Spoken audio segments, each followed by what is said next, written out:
Between these two graphs, which one do you think indicates a higher rate of interest when it comes to students joining the math club? Now, most of you are going to pick this one on the right. And to tell you the truth, you are incorrect. This is actually a trick question. It's a trick question because this is actually the same data.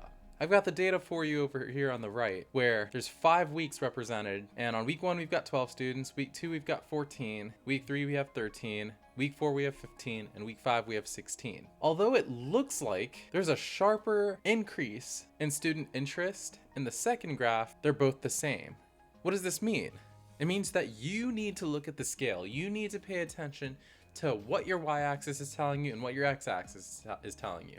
On the right-hand graph, I squished the x-axis together and stretched the y-axis. Whereas on the left-hand side, I stretched the x-axis and I showed you all the little tick marks in the y-axis. In other words, I shrunk the y-axis. I compressed it a little bit, giving you a false impression that there's not a huge increase on that left graph, but on the right graph, I'm giving you the impression that there is a huge increase in student interest. Now, the truth is, when you take a second to read the data points, going from week 1, we're starting at 12, to week 5, we're up to 16 students. On average, from week 1 to week 5, we're gaining about 1 student a week. Does that mean a sharp increase in student interest over time?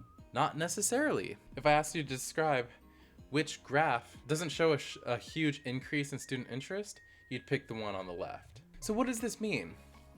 My first lesson to you all is pay attention to your scale.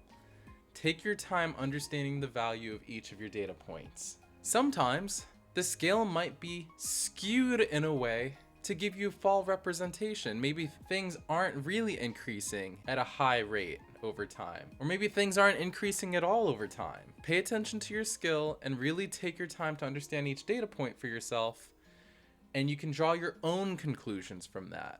Don't let the visuals dictate your conclusions. Understand the data first before you draw any conclusions or make any claims. This is the point of this video. My plan is to make sure you think about data critically. Don't just look at the visuals, but really think about it critically. I want you to become a better critical thinker when it comes to data interpretation. Let's take another example. Let's say we have a company and they give us the data on 5 of their employees and the amount of vacation days they received that year. One claim we might be able to make based off this data over here is that the company is generous with vacation time. Well, you might be asking, how can we make that claim? Well, if you take the time to calculate the median. Now, quick recap about the median. If you arranged your data from your smallest number or your smallest data point to your largest quantitative data point, that number in the middle would be your median. Our median vacation allowance based off this company is 10 days. So what can we deduce about this? The median lets us know that middle data point. 50% of our data is above the median and 50% of our data is below the median. One way we can back up this first claim is that the median vacation allowance is 10 days. That means over 50% of employees receive 10 or more days off. Over 50%.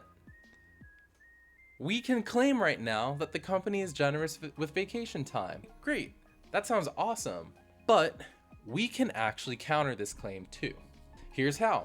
Let's say we made a different claim based off the same data set. Let's say we wanted to claim that the company is not generous with vacation time. How could we say that if we just proved that over 50% of employees receive 10 or more days off? Well, I didn't tell you about the other half of the employees. If you look at employee A only has 5 vacation days. That's half the amount of the median employee. On top of that, based off our data set, we can say 40% of workers actually receive less than the median amount, which shows that the company is not treating everyone generously when it comes to vacation time.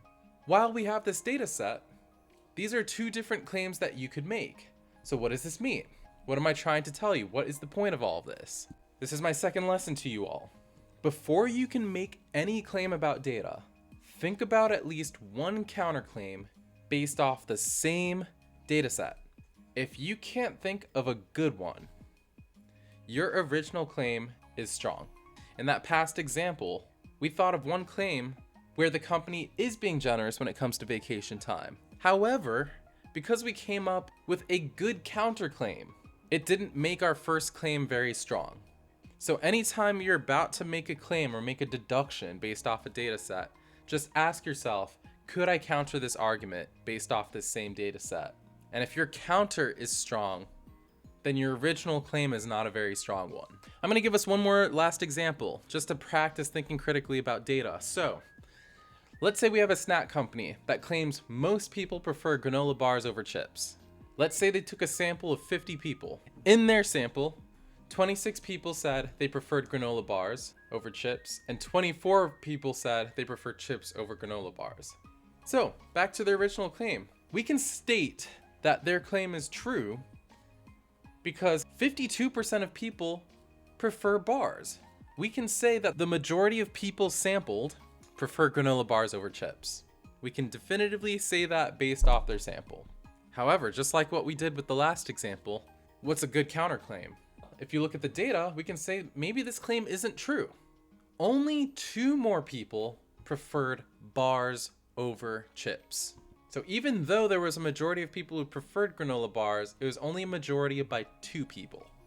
And this brings me to our third lesson. You need to be careful when you're looking at percentages and that word most in a claim. Even though you only need more than 50% to have a majority, or to make any claims about a majority, claims should only use the word most when they're backed up by higher percentages like 90% or 99%.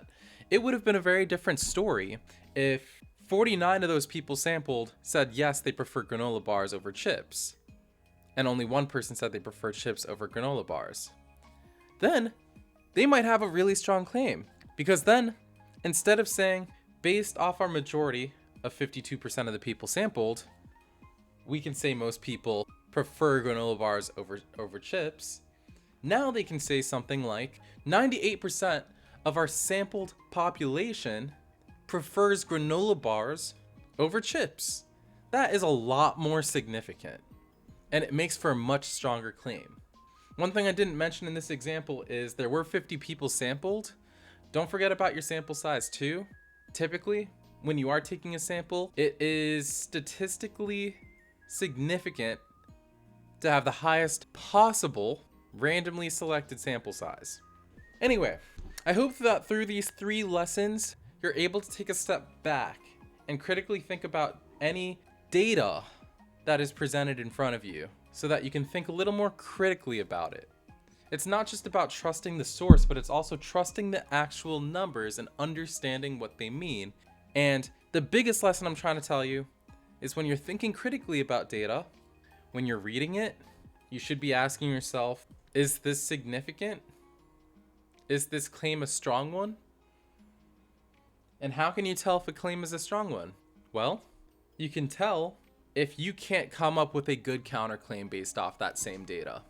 So part of becoming a strong critical thinker when it comes to data analysis and interpretation is how well you can come up with a good counterclaim to any proposed claims, or if even you're about to propose a claim based off some data that you've collected, that you've analyzed, that you've interpreted. Is your claim so strong where any counterclaim that you can think of isn't very strong? If you can't come up with a good counterclaim to your initial conclusion and claim based off of your data, you've got yourself a very strong claim.